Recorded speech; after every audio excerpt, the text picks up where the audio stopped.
Om Swastiastu. Perkenalkan, nama saya Niko Manggita Meswari Pratiwi dengan NIM 25110111095. Saya adalah mahasiswi program studi bimbingan dan konseling Fakultas Ilmu Pendidikan dari Universitas Pendidikan Ganesha. Video ini merupakan tugas ujian tengah semester pada mata kuliah Dasar-Dasar Bimbingan dan Konseling yang diasuh oleh Bapak Wayan Eka Paramarta, SPD MPD, dan Profesor Dr. Iketut Darsana MPD. Dalam video ini, saya akan memaparkan hasil analisis saya mengenai revitalisasi layanan dan bimbingan konseling sebagai pilar disiplin dan kesejahteraan psikologi siswa di sekolah menengah atas. Pembahasan ini disusun berdasarkan studi kasus yang telah diberikan serta didukung oleh teori-teori relevan dalam bidang bimbingan dan konseling. Saya akan menjawab 5 pertanyaan utama secara analitis dan argumentatif berdasarkan teori bimbingan dan konseling. Nomor 1. Hakikat, tujuan, dan fungsi BK di sekolah. Hakikat bimbingan dan konseling sebenarnya bukan sekedar layanan bagi siswa yang bermasalah, tapi sebuah proses pendidikan yang membantu peserta didik berkembang secara optimal, yaitu baik secara pribadi, sosial, belajar, maupun karir. Tujuannya adalah membantu siswa memahami diri, mengarahkan potensi, dan mengambil keputusan yang bertanggung jawab. Kalau dilihat dari kasusnya, banyak siswa yang menganggap BK itu sebagai hukuman. Ini berarti fungsi BK belum berjalan sebagaimana mestinya. Padahal, menurut Prayitno, pada tahun 2012, fungsi BK meliputi fungsi pemahaman, pencegahan, pengentasan, dan pengembangan. Artinya, BK seharusnya hadir sejak awal untuk mencegah masalah, bukan hanya setelah masalah muncul. Jadi, guru BK di sekolah perlu mengembalikan peran BK sebagai layanan pembimbingan yang humanis dan edukatif. Melalui pendekatan konseling yang empatik dan dialogis, siswa akan melihat BK sebagai tempat yang aman untuk berkembang dan bukan tempat yang menakutkan. Nomor 2. Asas dan prinsip BK yang harus dipegang guru BK. Dalam menangani kasus seperti ini, guru BK wajib menjunjung tinggi asas kerahasiaan, kesukarelaan, keterbukaan, dan keaktifan. Misalnya, ketika siswa terlambat atau menyontek, guru BK tidak boleh langsung menilai secara negatif, tapi membuka ruang dialog untuk memahami penyebabnya. Prinsipnya, layanan BK tidak boleh bersifat menghukum, melainkan membantu siswa mencapai keseimbangan diri. Seperti yang dijelaskan oleh Thohirin, tepatnya pada tahun 2015, konselor berperan sebagai fasilitator yang menuntun dan bukan menghakimi. Penerapan nyatanya bisa dilakukan dengan membuat sesi konseling pribadi atau kelompok yang menekankan empati dan refleksi diri. Dengan begitu, siswa merasa dihargai, bukan diadili, dan kepercayaan terhadap layanan BK perlahan akan tumbuh kembali. Nomor 3. Dasar penyelenggaraan dan dukungan kelembagaan BK. Layanan BK di sekolah punya dasar hukum yang kuat.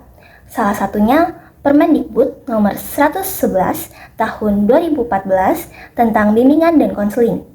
Di sana dijelaskan bahwa BK adalah bagian integral dari sistem pendidikan.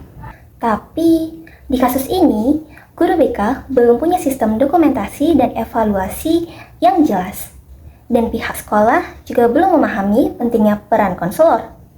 Padahal dukungan kelembagaan sangat penting. Tanpa dukungan kepala sekolah, guru, dan kebijakan yang mendukung, layanan BK akan jalan di tempat. Guru BK perlu membangun kolaborasi dengan semua pihak di sekolah seperti wali kelas dan guru mata pelajaran untuk memantau perkembangan siswa. Jadi, bukan hanya BK yang bekerja sendirian, tapi seluruh elemen sekolah juga ikut berperan dalam menciptakan suasana belajar yang kondusif.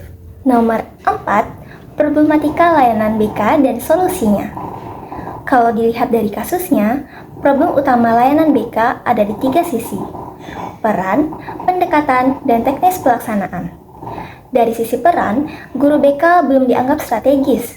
Dari sisi pendekatan, BK masih bersifat reaktif seperti hanya menunggu masalah muncul. Dan dari sisi teknis, belum ada sistem dokumentasi dan evaluasi yang memadai. Solusi realistisnya adalah guru BK perlu melakukan revitalisasi layanan. Apa artinya?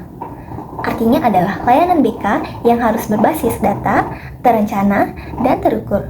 bisa dimulai dari membuat instrumen asesmen kebutuhan siswa, membangun sistem database konseling digital, sampai mengadakan program bimbingan kelompok yang fokus pada peningkatan disiplin dan motivasi belajar.